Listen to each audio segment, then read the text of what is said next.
Okay, so today we're going to replace the front brake pads on our 2007 Mazda 3. Parts that we're going to use today are AC Delco front disc brake pads, and they look like this in the package here. There should be 4 pads, and 2 of them have these little metal brackets on them. So what I'm going to do first is crack the torque on the lug nuts here.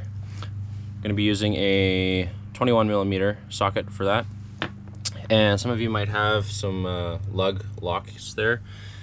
Usually in the glove box or somewhere there's a key that corresponds with it. And that just allows you to get off that one locking lug. And then it just fits. Your 21mm should just fit right on there. So I'm going to crack the tension on these guys and then jack up the vehicle and remove the wheel.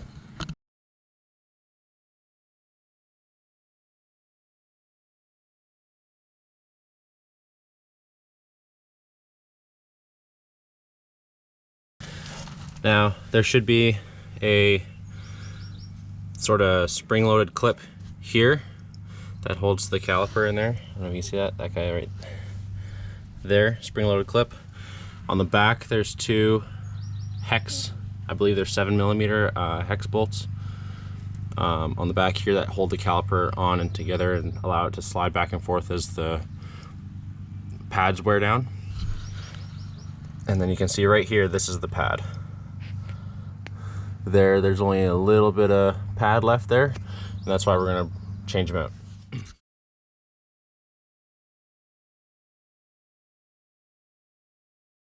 Steps here is you're going to want to pop out this retainer clip here. And just pop it out, watch your face.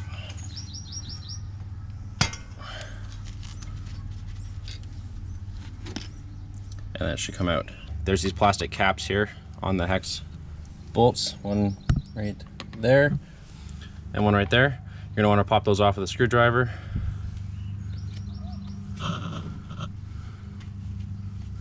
Just like that. Put those aside. And then back here, you grab a 7mm or a H7 there, and that fits in just like this. And just crack it there.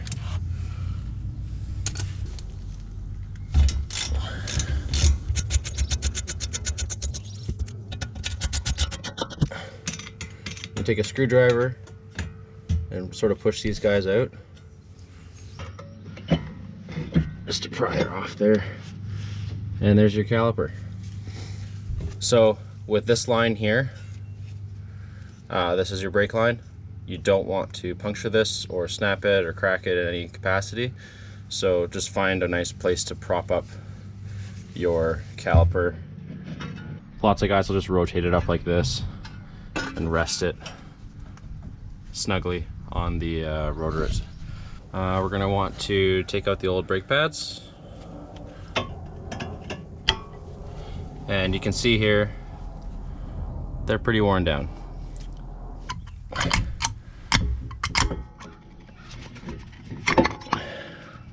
So come over here underneath the hood to your brake fluid reservoir and just crack the lid on it. Keep an eye on your brake fluid levels. If you come around the side here, she's right about there.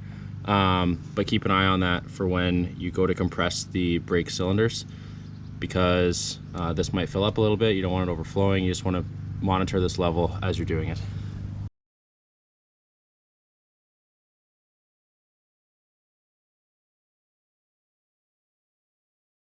The brake level rose just a little bit right there. So here's the new brake pads and the old brake pads. You can see they're identical.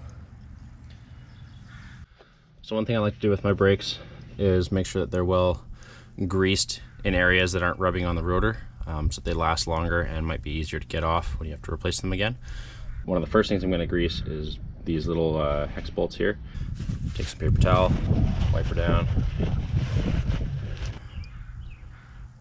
just spread it around. Throw it back in the spot,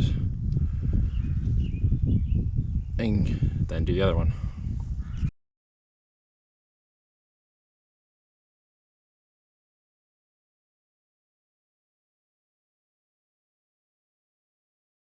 You do not want to put grease on the pad itself here because that's what helps you stop by friction.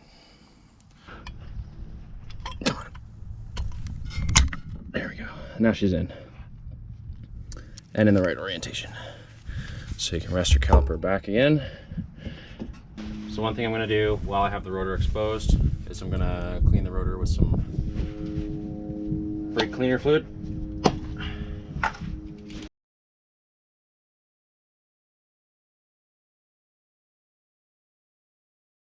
Now I'm going to put the brake pad back in, the other brake pad in the right orientation here, and then place the caliper back on the rotor.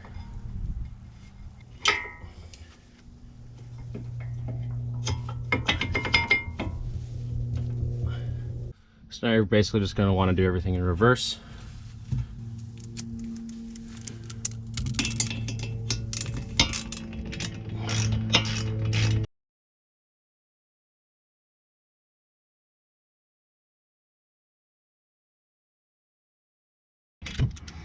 So I'm just going to tighten them up to the stops, and then I'm going to take my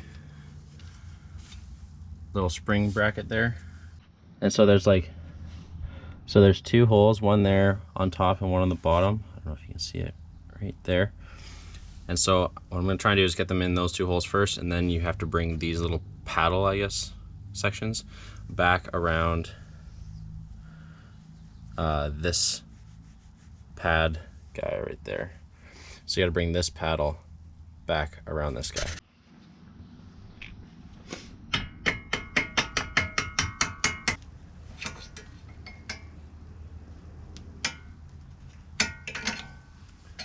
And there you go. And I'm going to just cinch down these back bolts here with the hex, just hand tight.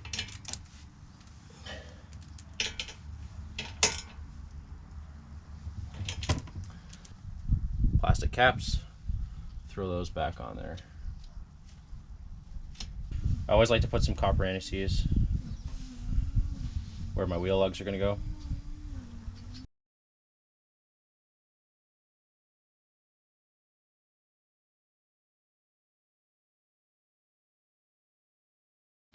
And when you put your wheel back on again, that's a 21mm for the lug nuts.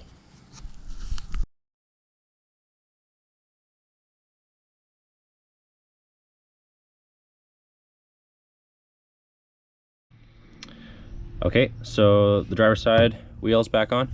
I've torqued the lugs to 100 foot-pounds, and we're gonna go do the other side now and replace the pads on the passenger side.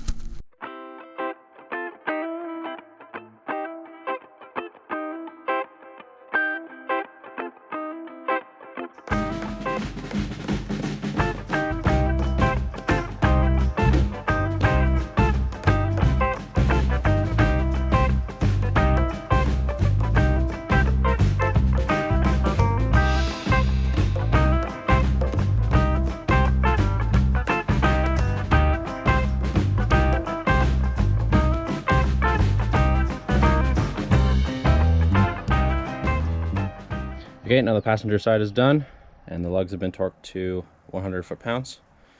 One of the last things you want to remember to do is to retighten up your brake fluid reservoir lid, and then you should be good.